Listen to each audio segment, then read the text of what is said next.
Yes, Madhavi, we can start now. Yes, sir. Good morning, everyone. I welcome you all in online lecture series on M.A.English Semester 4, jointly organized by Rajkumar Kevalramani Kanya Mahavidyalaya, Vasantrao Naik Government Institutes of Humanities and Social Sciences, Mahila Mahavidyalaya Nagpur, and J.M. Patel College, Bhandara. Today, we have among us Dr. Manish Chakravarty as a resource person. Let me introduce Sir to you. Sir has vast teaching experience of 20 years. He is working as an associate professor in English at St. Kesrimal Porwal College, Kamptee. He has published numerous research papers at national and international level. He has guided 80 students, aspirant IAS aspirants. He has worked in so many academic committees of RTM Nagpur University, Nagpur. Sir has delivered so many lectures as a resource person in various national and international webinars. I welcome you, sir, on behalf of all the host colleges and the organizing committee. Over to you, sir. Thank you. Thank you, Madhvi ma'am, for such a wonderful introduction. Very warm good morning to one and all present here.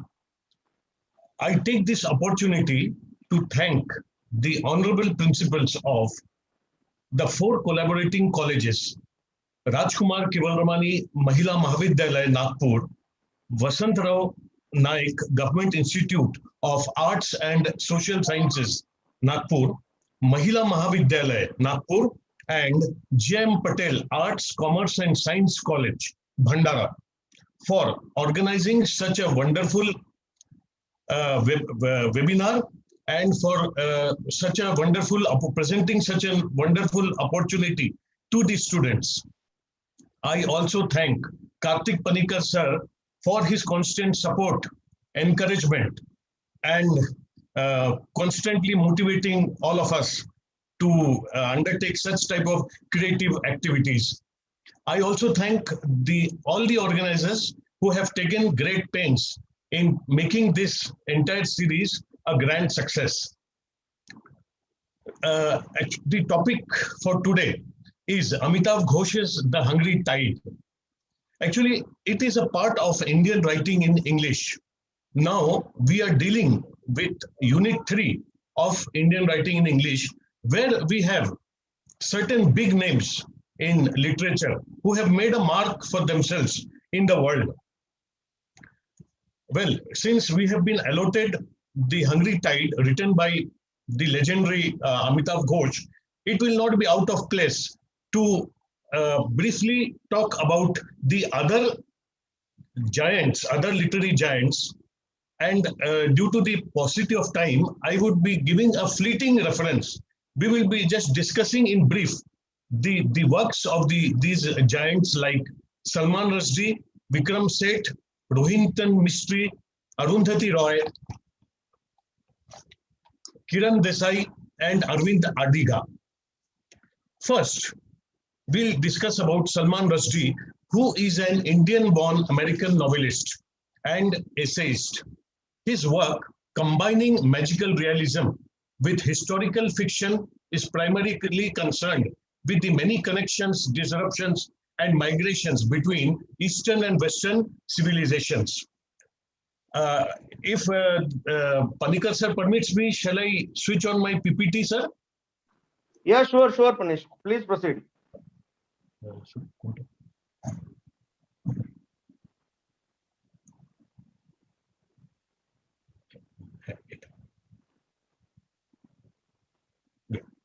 Thank you. Yeah. Sir, is the PPT visible, sir, now? Yeah. Okay, thank you. Can you go full slide? Can you go full slideshow? Yeah, yes, sir, yes. Yeah, now it's fine, absolutely fine. Please proceed. Thanks, sir. Okay, so as we talked about the first literary giant in our series, Salman Rushdie, Indian-born British American novelist and essayist. Okay, and as we have already said, his work combines magical realism with historical fiction and primarily concerned with the many connections, disruptions, and migrations between the Eastern and Western civilizations. And much of his fiction is set in the Indian subcontinent. His allegorical novels examine historical and philosophical issues by means of surreal characters, brooding humor, and an effusive and melodramatic prose style. He received the Booker Prize in 1981 for his novel Midnight's Children. His treatment of sensitive religious and political subjects have also made him a controversial figure. Now we come to the second figure in our series, and that is of Vikram Seth. He was born on June 20, 1952 in Kolkata. He is an Indian poet, novelist, and travel writer known for his verse novel, The Golden Gate, and his epic novel, A Suitable Boy, among other works. The publication of A Suitable Boy, a 1,349-page novel, propelled Seth into the public limelight. It was adapted into a BBC television drama mini-series in 2020. His second novel, An Equal Music, deals with the troubled love life of a violinist. Seth's collections of poetry, such as Moorings and Beastly Tales, are notable contributions to the Indian English language poetry canon. Rohinton, the next giant here, the next literary figure, Rohinton Mistry, is an Indian-born Canadian writer. He has been the recipient of many awards. Both of his first two novels were shortlisted for the Booker Prize. His novels to date have been set in India, told from the perspective of Parsis, and explore themes of family life, poverty, discrimination, and the corrupting influence of society. His second book, the novel Such a Long Journey, was published in 1991. It bagged the Governor General's Award, the Commonwealth Writers' Prize for Best Book, and the W.H. Smith Books in Canada First Novel Award. It was shortlisted for the Booker Prize and for the Trillium Award. It has been translated into German, Swedish, Norwegian, and Danish. It was adapted for the 1998 film Such a Long Journey. Now we come to Arundhati Roy, a very well-known figure. She was born in the year 1961, and she is best known for her novel, The God of Small Things. In 1997, Roy published this debut novel, The God of Small Things, to wide acclaim. And the semi-autobiographical work departed from the conventional plots and light prose that had been the hallmark among bestsellers. Composed in a lyrical language that about South Asian themes and characters in a narrative that wandered through time, Roy's novel became the biggest selling book by a non-expatriate Indian author and won the 1998 Man Booker Prize for Fiction. A major part of this novel dwells on her childhood experiences in Kerala.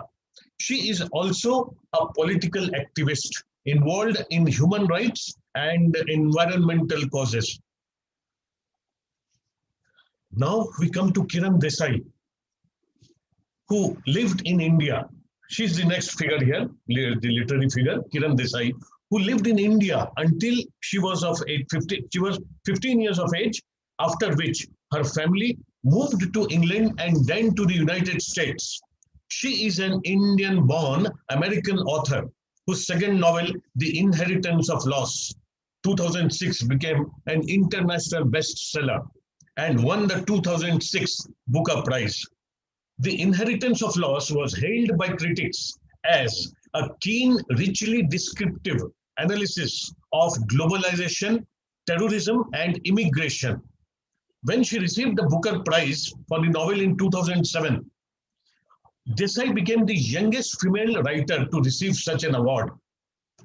She wrote her first novel, Hula Bulu in the Guava Orchard in 1998. This is the first book earlier about a young man in provincial in India who abandons an easy post office job and begins living in a guava tree where he makes oracular pronouncements to the locals, unaware that he knows of their lives from having read their mail. They hail him as a prophet. Hula Bulu in the Guava Orchard drew critical praise, widespread critical praise, and received a 1998 Betty Task Award from the British Society of Authors. In January 2015, the Economic Times listed her as one of the 20 most influential global Indian women. The last but not the least figure in this illustrious group is Arvind Adiga, who was born in India in 1974 and was educated in India and Australia. He studied English literature at Columbia University, New York, and gained an M.Phil at McDonnell College, Oxford. Since 2000, he worked as a journalist, first as a financial correspondent, and then returning to India in 2003 to work as a correspondent for the Time magazine. His articles on politics, business, and arts have appeared in many publications. His debut novel, The White Tiger, was published in 2008 and won the 2008 Man Booker Prize for fiction, and also has been adapted into a web movie, The White Tiger. Again, the name is The White Tiger. It takes its name, it takes the form of a series of unsent letters to the Chinese premier from Balram Halwai, a murderer who leaves his village to work in Delhi. The novel studies the contrast between India's rise as a modern global economy and the lead character Balram, who comes from crushing rural poverty. His second novel charts the lives of the residents of an Indian town over a 7-year period between the assassinations of Indira Gandhi and her son Rajiv. It was shortlisted for the 2009 John Llewellyn Rhys Memorial Prize. Yes. So these are the figures whom we have talked about. Okay, first Salman Rushdie, Vikram Seth, Rohinton Mistry, Arundhati Roy. And of course, I think Kiran Desai has been, we cannot see her due to the, the boxes here on the right side. And of course, there is Arvind Adiga also. Okay, next. Yes, about the author. Today's we will be studying The Hungry Tide, and it is essential to know something about the author first. Amitav Ghosh, born 1956, is an Indian writer and the winner of the 54th Gyanpith Award, India's highest literary honor, best known for his work in English fiction. Okay, Ghosh, his ambitious novels use complex narrative strategies to probe the nature of national and personal identity, particularly of India and Southeast Asia. He holds 2 Lifetime Awards and 4 honorary doctorates. In 2007, he was awarded the Padma Shri. He was a joint winner along with Margaret Atwood of a Dan David Prize in 2010.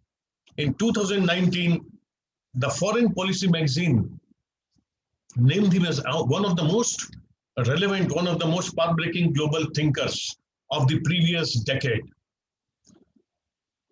Yes, he uses ambitious novels to weave a narrative about the nature and personal identities, particularly of the people of the subcontinent, of the Indian subcontinent. As a child, Ghosh, whose father was a diplomat, lived in India, Bangladesh, Sri Lanka, and Iran. He received a BA and an MA from the University of Delhi. At about the same time, he also worked as a newspaper reporter and editor. He subsequently attended the University of Oxford, where he received a PhD in social anthropology. Ghosh went on to teach at the University of Delhi the American University in Cairo, Egypt, Columbia University, New York, and Queens College of the City University of New York, among other institutions. After a stint at Harvard University that began in 2004, Ghosh turned to writing full-time and split his time between the United States and India.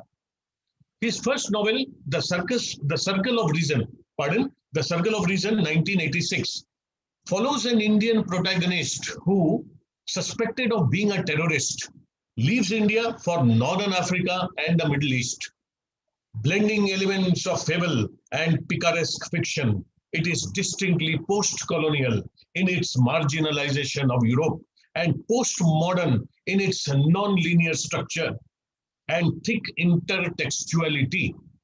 The Shadow Lines, which came out in 1988, is a sweeping history of two families, one Indian and the other English, that are deeply shaped by events following the departure of the British from India in 1947. The Circle of Reason and the Shadow Lines, both written in English, were widely translated and gained Ghosh and international readership. Now today we are concerned about another path-breaking work by Amitav Ghosh, that is The Hungry Tide. It was published in 2005 and focuses on two protagonists. First is Pia Roy, an Indian-American marine biologist who comes to the Sundarbans in West Bengal to research the river dolphins. And the second protagonist is Kanai Dutt, an Indian translator and interpreter who lives in New Delhi, but he is also coming back to the Sundarbans, to his roots in Sundarbans after a long time. They meet on a train, they talk, and they decide to meet again. And the background of the novel is the Sundarbans. It is a mangrove, archipelago in the Ganges Delta region. It is a group of islands. It is made up of a group of islands. It is nature is very harsh, and the people have to struggle to make a living in that area, in that region. Okay. Let us talk about the Sundarbans, because it is in the background of the novel. It is the most important, character which hovers over in the background and dwarfs almost all the other figures here in this novel. The Sundarbans, a region in India and Bangladesh, is also surrounded by three large rivers, the Ganges, Meghna, and the Brahmaputra, which flow into the Bay of Bengal. Through The Hungry Tide,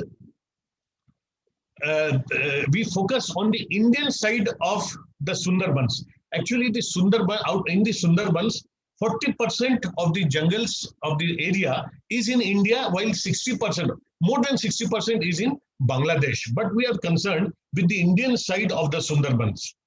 Okay. The islands constituting the Sundarbans range from minuscule, there are small islands as well as big islands. Just as the characters in The Hungry Tide come across mangroves, the region has over 4,000 square miles of mangrove forests.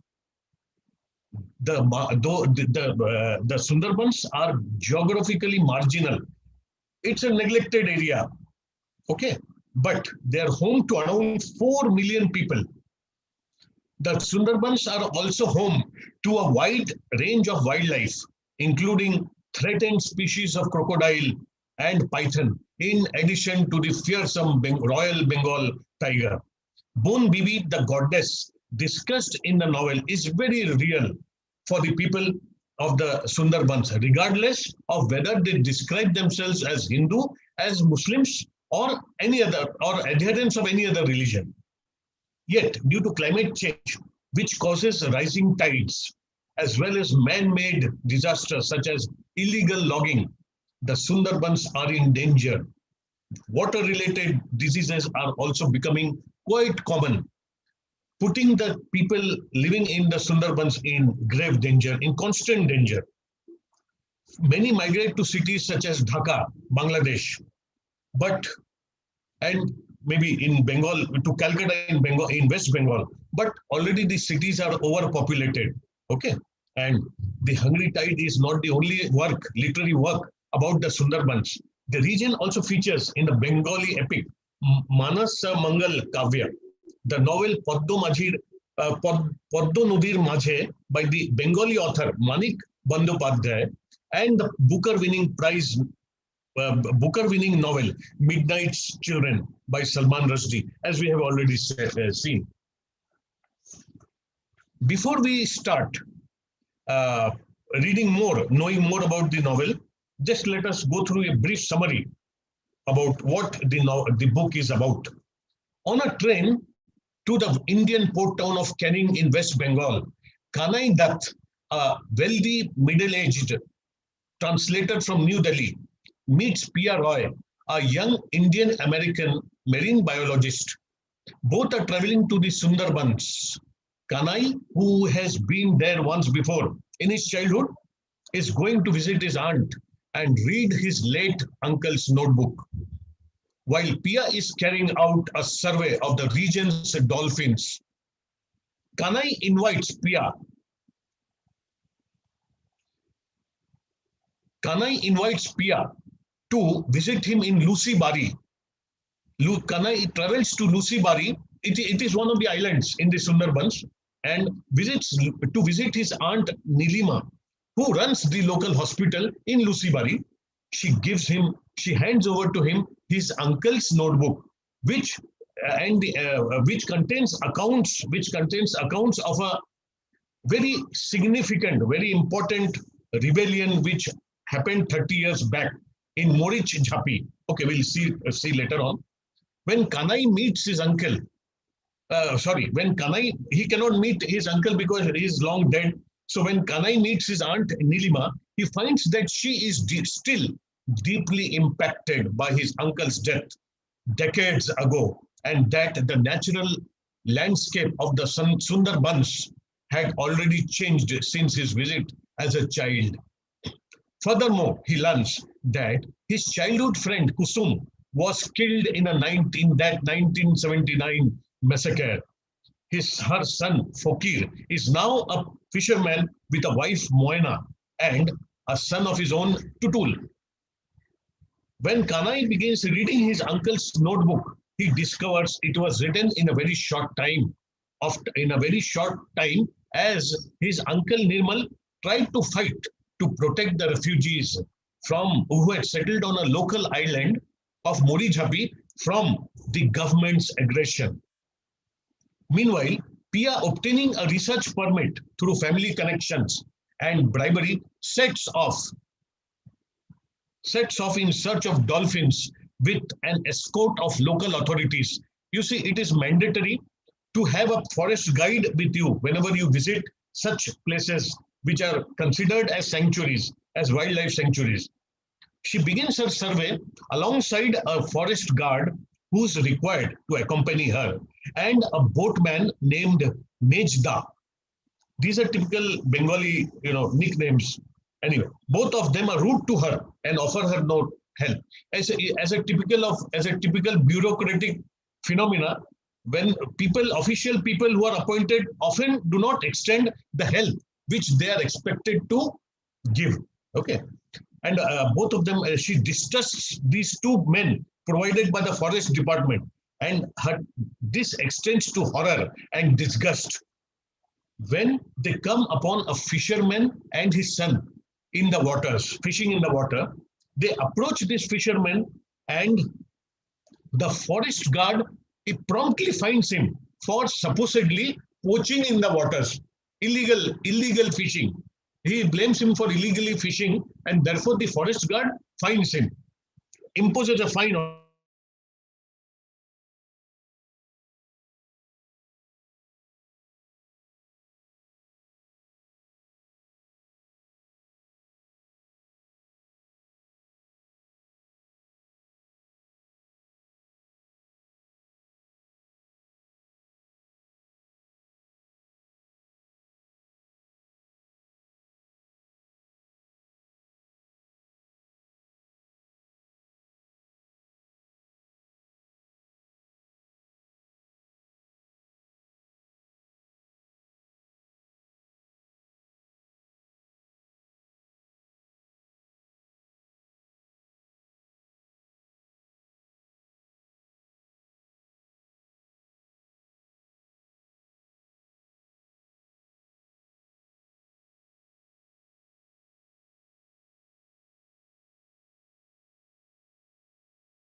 Dear students, be patient. It seems we have lost connection at Dr. Manish Chakravarty's end.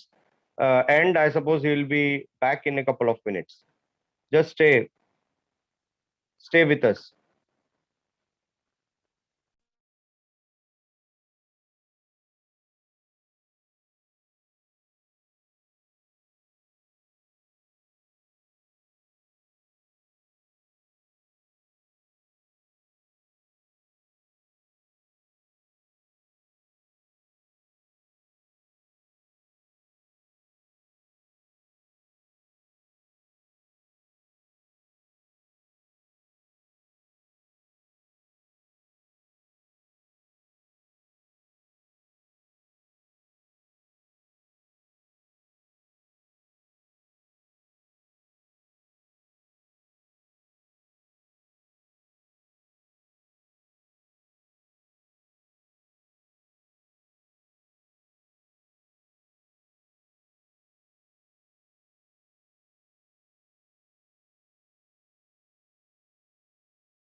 Manish.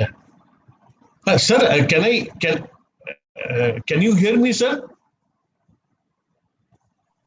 You're very Sir, much audible, Manish. Yeah, very much audible. I'm so sorry. I don't know why the net was stopped working suddenly. Then I arranged for an alternate source. So, Sure. No issues. No issues. Yeah. okay. Thank you, sir. Yeah, streaming. Share.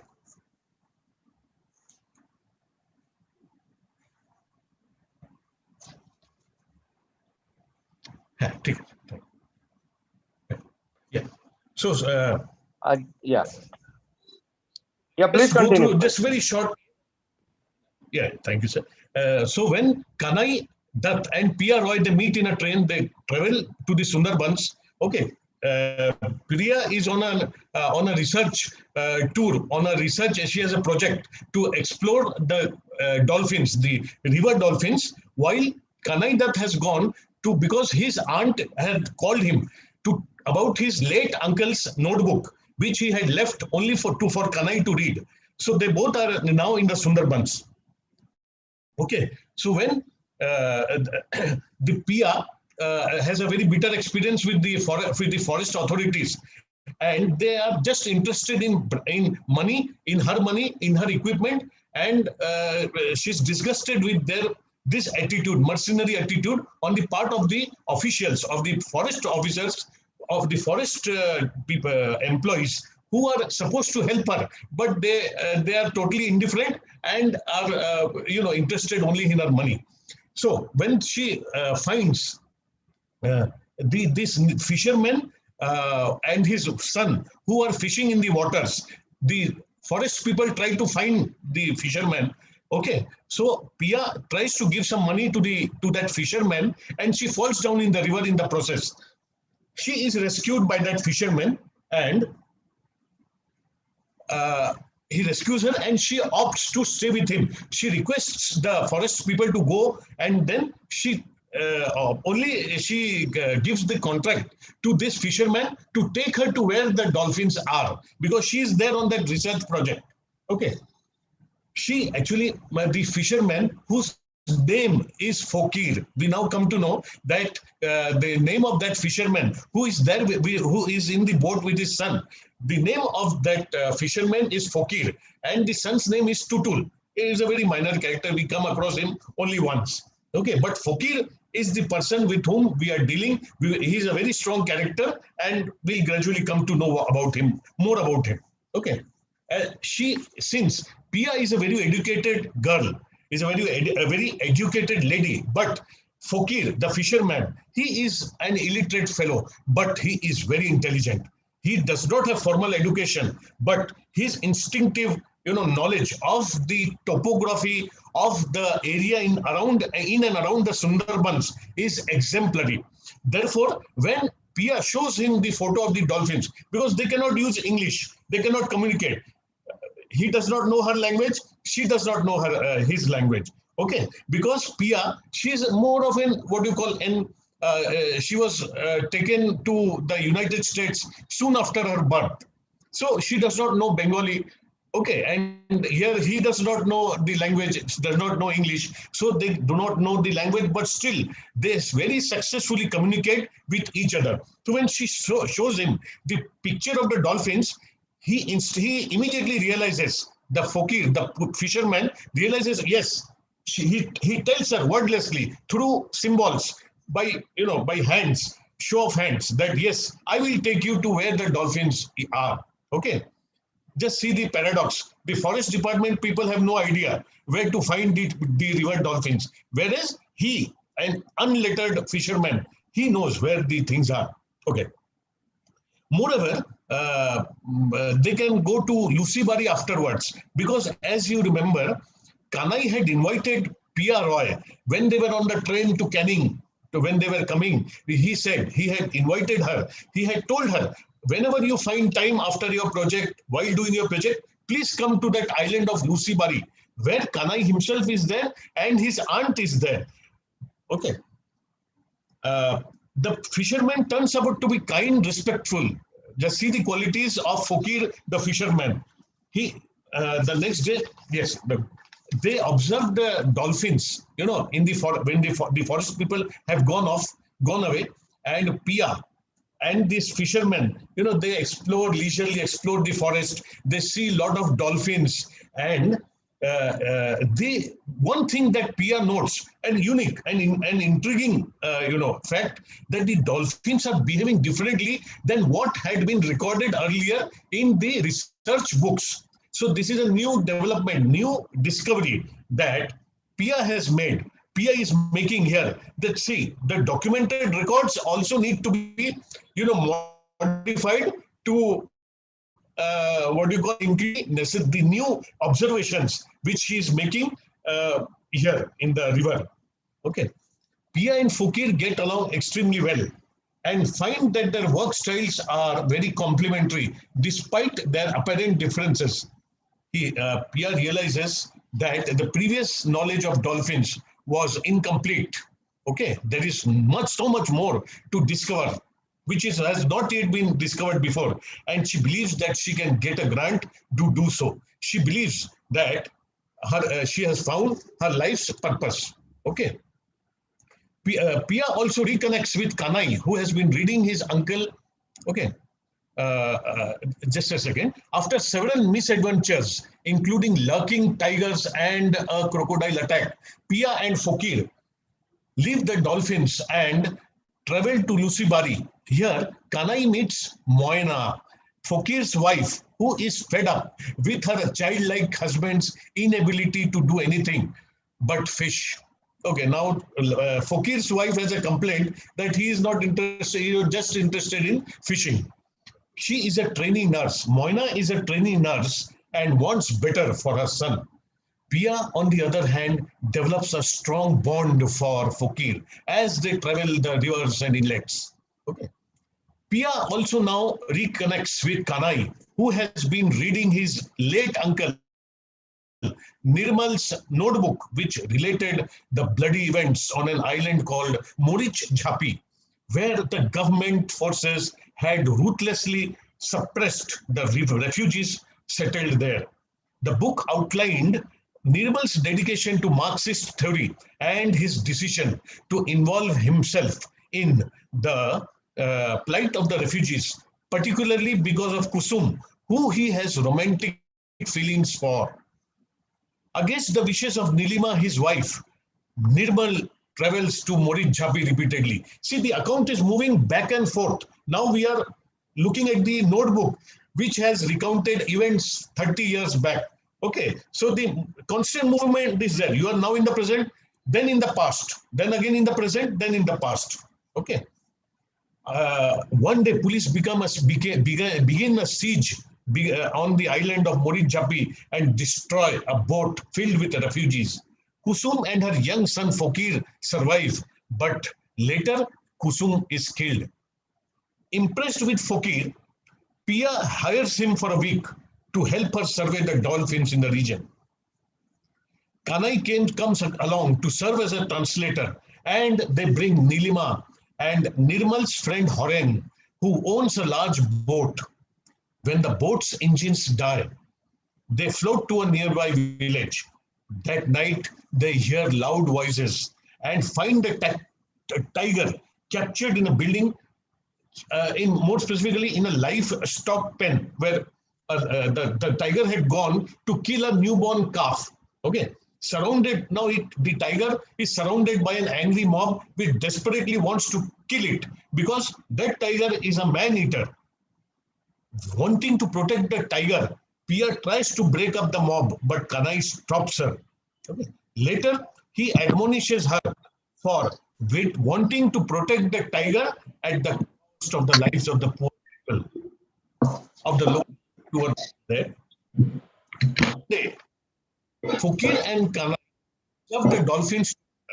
Fokir is going ashore to an island he believes is protected by Bone Bibi, a goddess. As they trudge through the mud, Kanai falls over and gets angry, sending Fokir away. He arrives on shore, trying desperately to hit the crocodiles of the area, then runs to a clearing where he sees a tiger. Slowly, he backs away and returns to the rest of the group, who don't believe he saw the tiger. Kanai decides to return to Bari, friend Horen. Soon, Horen and Kanai realize that a major cyclone is coming. But when they turn around, they can't find Pia and Fokir. After waiting, they decide that they can wait no longer if they want to save themselves. So they return to the shore. Kanai falls and drops Nirmal's notebook. He promises to read from memory, and Nilima asks him to include her story as well.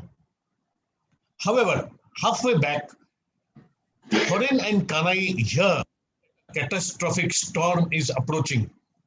They race back to find Fokir and Pia, but they must head to or risk being caught in the storm themselves.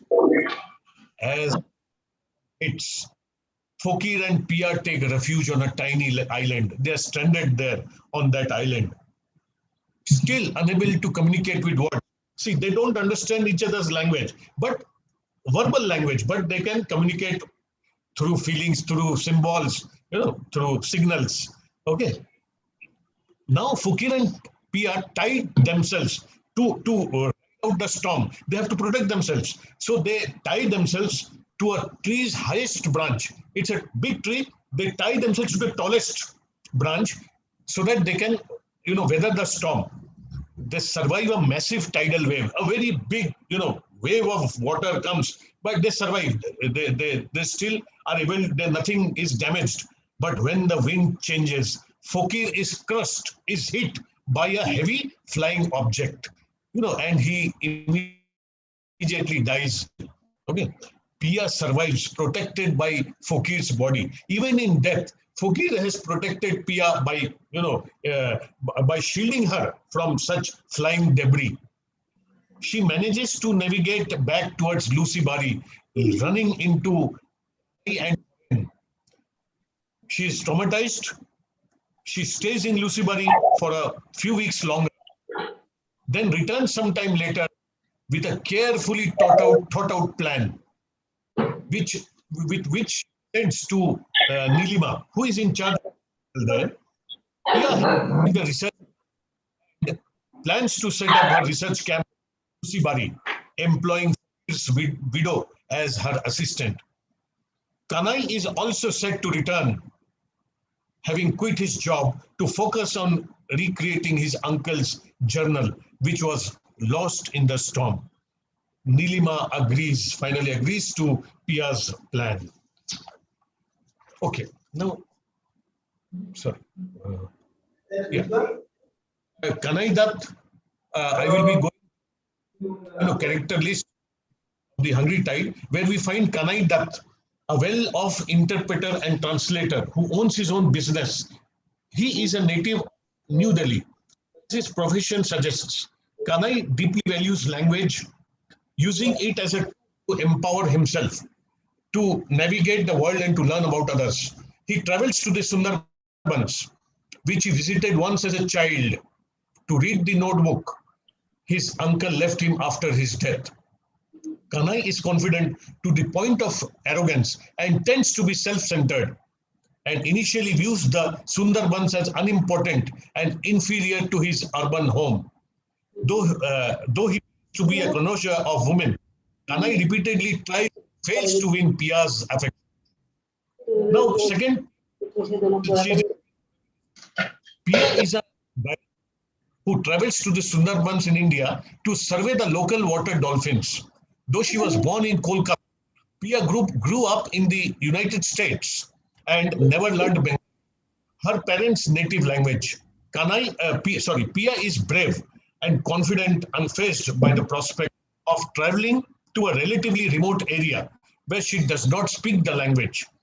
When she meets the fisherman Fokir, she is able to non-verbally communicate with him to the extent that they form a meaningful relationship.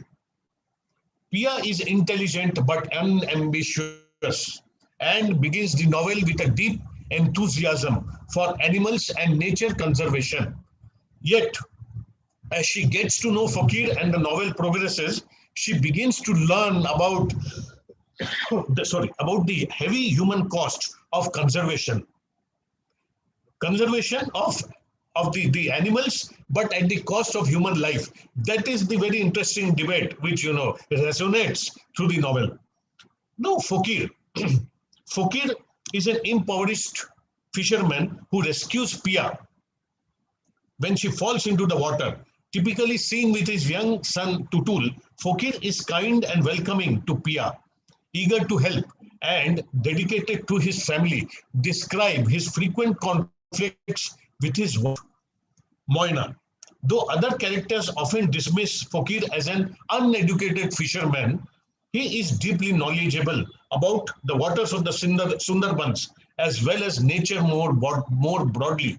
And this allows him to help Pia in significant situations. Nilima Bose, also known as Mashima, it is, she is Nirmal's wife and in some ways his opposite. Though she shares Nirmal's Marxist ideology, she is willing to compromise with the government to improve the conditions of the impoverished people in that Delta region. She works hard to found and maintain a hospital. She disapproves of her husband Nirmal's involvement in Morich Jhapi, but despite their numerous disagreements, she still deeply grieves his death decades later. Nirmal Bose, husband of Mashima, husband of Nilima. Nirmal is a Marxist intellectual who met Nilima when teaching English in Kolkata. Due to persecution for Nirmal's politics, the two are relocated to the Sundarbans. Actually, Nirmal gets into trouble with the authorities due to his Marxist ideology, his Marxist beliefs. And for some time, they have to lay low. So they have come to this area where Nirmal practically does nothing for decades, even as Nilima blossoms in the new environment.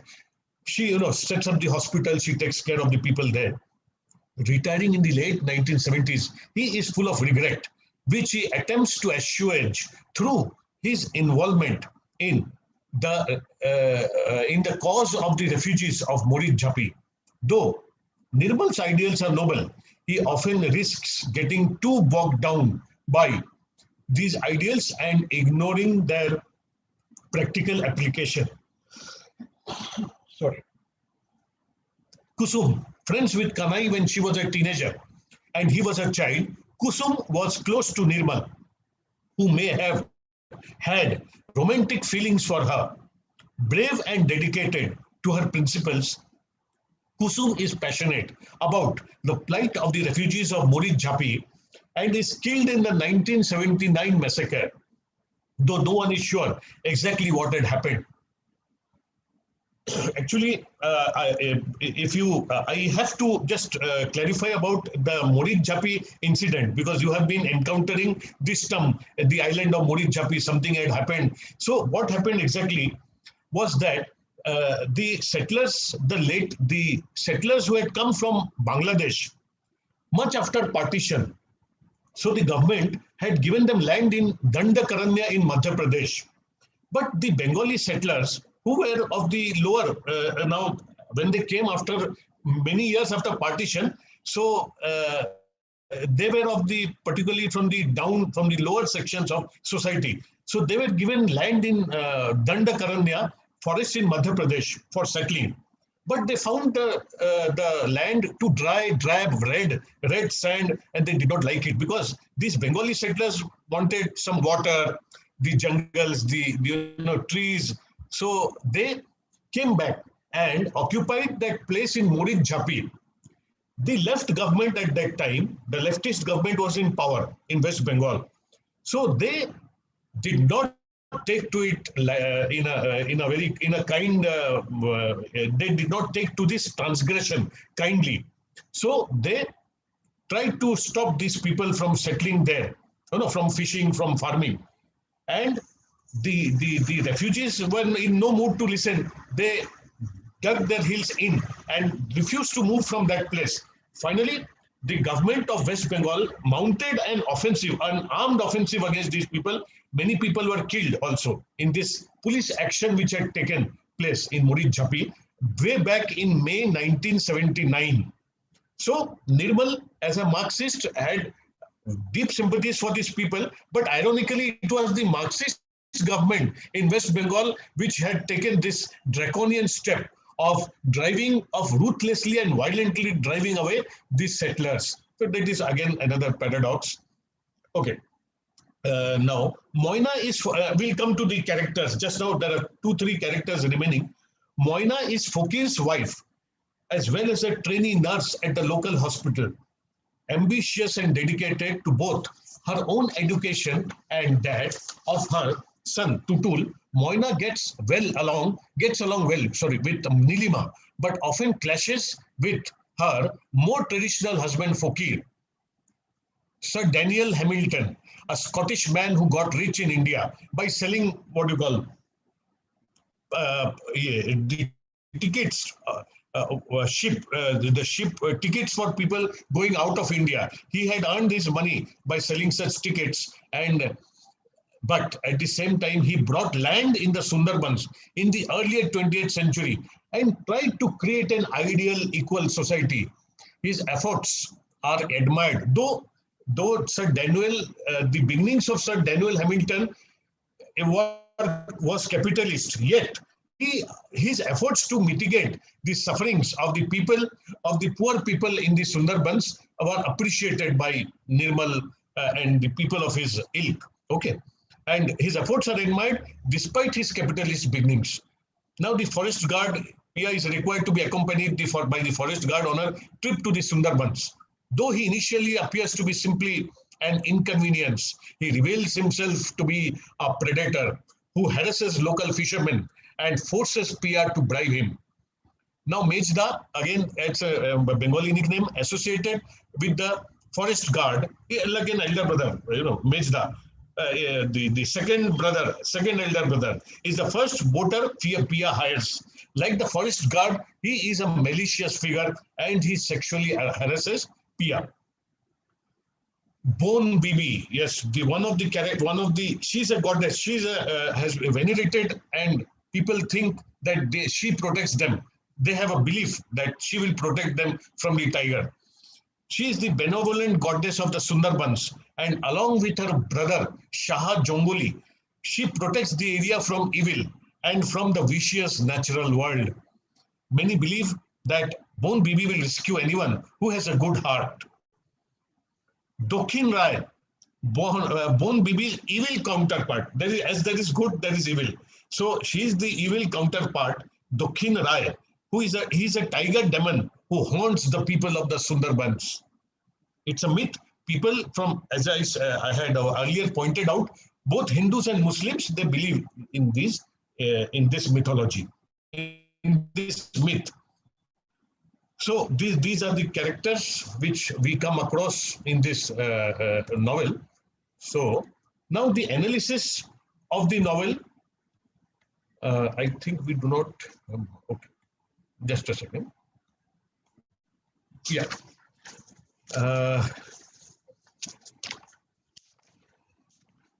See, there are some points of conflict in the novel. There are, this versus this, the present as versus the past, ecological conservation versus the welfare of the people and all such things. I'll just go through them for your better understanding. Yes, first of all, the language. The most prominent theme of the novel is its language, is the importance and difficulties of the language.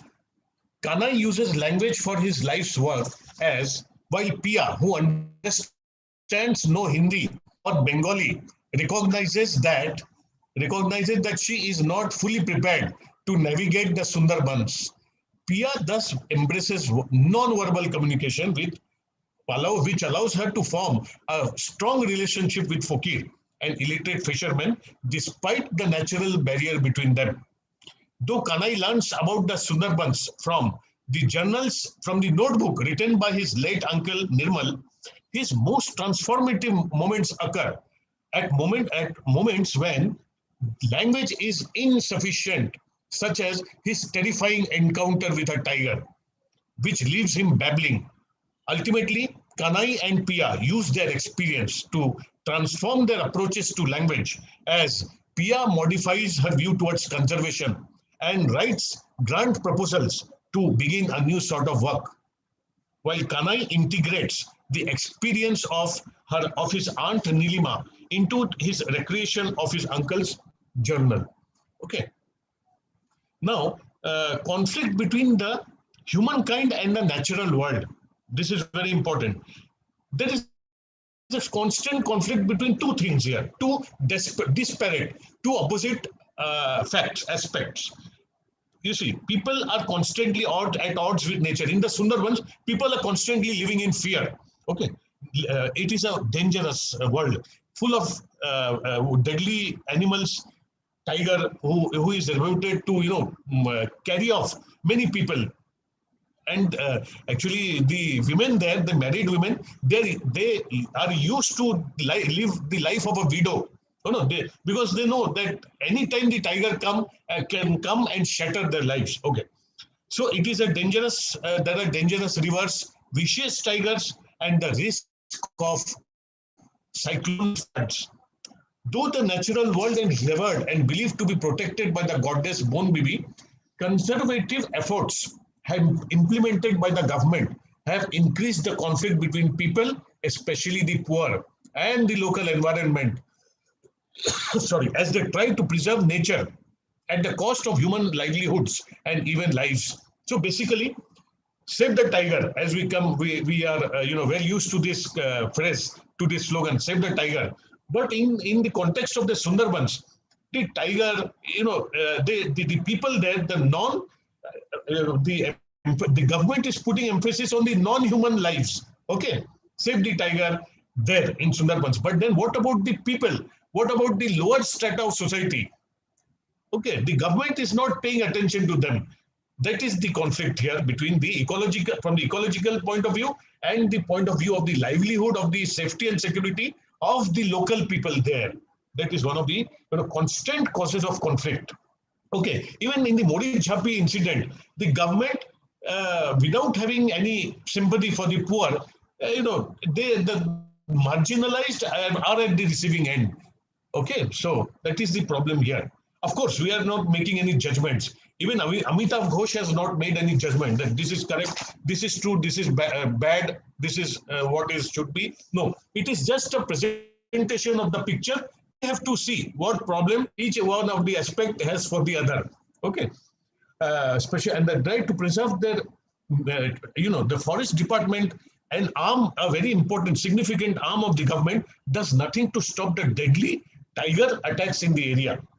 Fokir and PR are deeply connected to nature as a fisherman and as a marine biologist, respectively. But they take different approaches. They take drastically different approaches to this conservation issue at first, because PR tried to save the tiger from being killed by the frenzied mob, but then uh, uh, Fokir tells her, see, human life is also important. When this tiger will kill off many more people, so why you are bent on saving that tiger?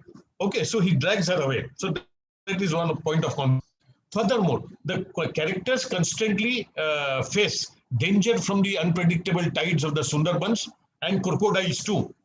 And of course, in the final, as we can see in the climax, the cyclone which destroys the lives. But at the same time, the hospital which has been built by Nilima very painstakingly, it is cyclone proof. So it plays an important part in securing the lives of the people who have taken shelter in that hospital. Okay.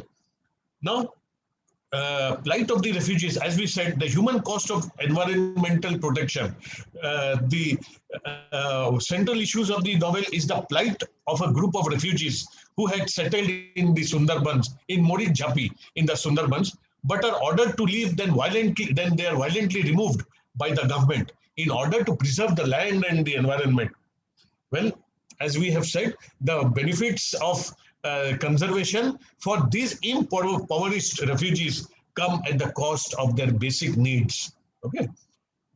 Uh, as Kanai, points out, if the the conservation efforts by the government puts the poor people, marginalized people at the receiving end. Okay. PR revises her views and creates a new sort of conservative organization that will work with the cooperation of the local people rather than against them. Theory versus practice. There is a conflict between theory and practice also. Okay. Now,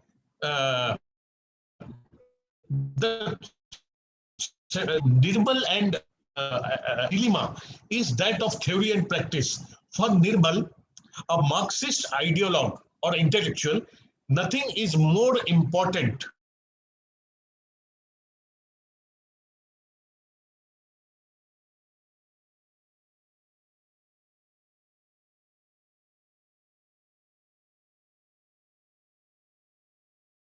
setting up an organization. She sets up an organization to empower the women of the area as well as a hospital. Though she shares her husband's political beliefs, Nilima is willing to compromise with the government to take what she sees as necessary action and use her theoretical analysis of problems in order to come up with practical solutions, while Nirmal struggles to remain ideologically pure.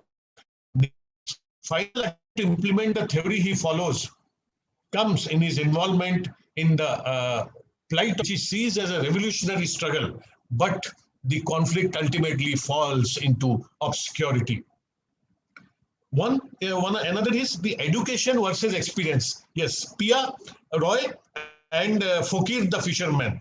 Throughout the novel, the formal education of some characters is contrasted with the knowledge gained from the lived experiences of others. Though Pia has studied biology in universities for years, there are basic things that she does not understand without the aid of Fokir, an illiterate fisherman who has a deep understanding of the waters of the Sundarbans. Similarly, though Kanai is confident in his knowledge of the world and believes he can understand anything given his knowledge of multiple languages and cultures, Moina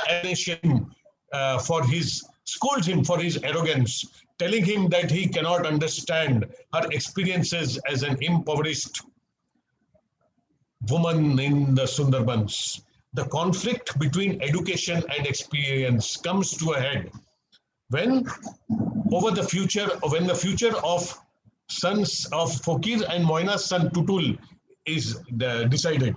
Moina wants Tutul to be formally educated in the hope that he can become something other than a fisherman as the prospects for such career fades, while Fokir wants Tutul to learn from experience and follow in his footsteps. See, there are two different careers. He wants a different career, while the father wants him to continue in his footsteps. Okay. Now, one of the last points here, gender and the subjugation of women. Though the women in the novel are often marginalized by their status as formerly colonized people, impoverished people, or even subversive intellectuals, women face the additional issues of sexism and patriarchy. When Kusum's father is killed, her mother, it is implied, is sold into sexual slavery when she attempts to find a job to support her family and her daughter, specifically her daughter. Kusum herself relies on male relatives to support her, which allows her to escape the same fate. Furthermore, despite her education and the wealth of the family she comes from, Nilima finds herself marginalized in her marriage to Nirmal, who does not respect her work or see it as revolutionary. Ultimately, Nilima is able to reclaim her role in history by insisting that Kanai include her side of the story when he rewrites Nirmal's journal. Bureaucracy, yes, last but not the least, throughout the Hungry Tide, characters have run in conflict with the government bureaucracy that is inconvenient at best and often even dangerous. For example, the forest guard and Mejda, who accompany Pia, seem to care little for her safety. Take forest guards and also do nothing. Yes, to help Pia in her research. Okay, and they turn the blind eye when the issue comes to stop the tiger attacks. Okay, they do nothing about the frequent tiger attacks because the victims are poor. They're marginalized. They cannot, they don't have a very strong voice. They're even ineffective at their actual job. Okay, neglect, as is often seen in such cases, ensuring the safety of while they are even unable to ensure wildlife in the region, and one of their boats even hits a dolphin calf, killing it. So this is the problem here, and it's a it's an open-ended what you call issue. So there are so many points. It ends on a note of optimism. The novel ends on an optimistic note because Pia, she has been awarded a new research project. She discloses her plan, and she will be again starting life anew in the Sundarbans, in the islands of the Sundarbans. Okay. Strong points is, is his what do you call his sense of place, a landscape, a city, a village at the edge of a desert. All these things are so expertly, adroitly dealt with him by, or presented by him, that long when we are long removed from such things, still they have a very impactful influence on our minds. And though they are far from us in memory, you feel as if you are in the Sundarbans. It is such a graphic, it is such a true to life experience. You feel that he has done justice to the topic. And yes, I think that is all for today. So I thank the organizers. I thank Karthik sir, for this wonderful opportunity to discuss some facts about such a well-known book, a renowned by a renowned novelist, Amitav Ghosh. So thank you, sir. Thank you so much.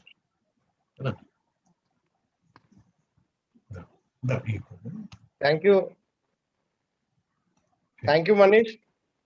Thank you, sir. Thank you. Just a minute. Yeah. Yeah. I'd like to see if Madhavi is there. Yeah. Let's start, sir. Yeah. Madhavi, yeah. Thank Can you. you please conclude, Madhavi? Yes.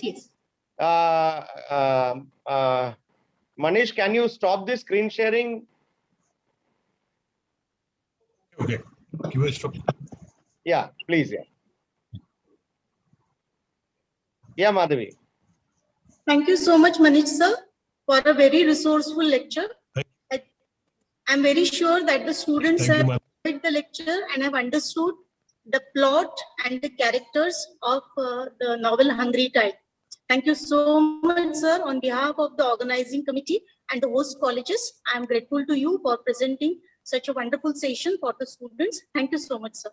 And to the students, we will meet in the evening session with the new resource person and the new topic. Thank you so much. Yeah. Today in the evening, we have Dr. Savita Devgirkar delivering a lecture on literary criticism and theory, UNIT-3. So I'm sure you will all be enjoying that lecture as well. Wonderful presentation, Dr. Manish Chakravarty. It was I know it's a complex plot actually, but you have dealt with it very nicely. Thank you. Good day.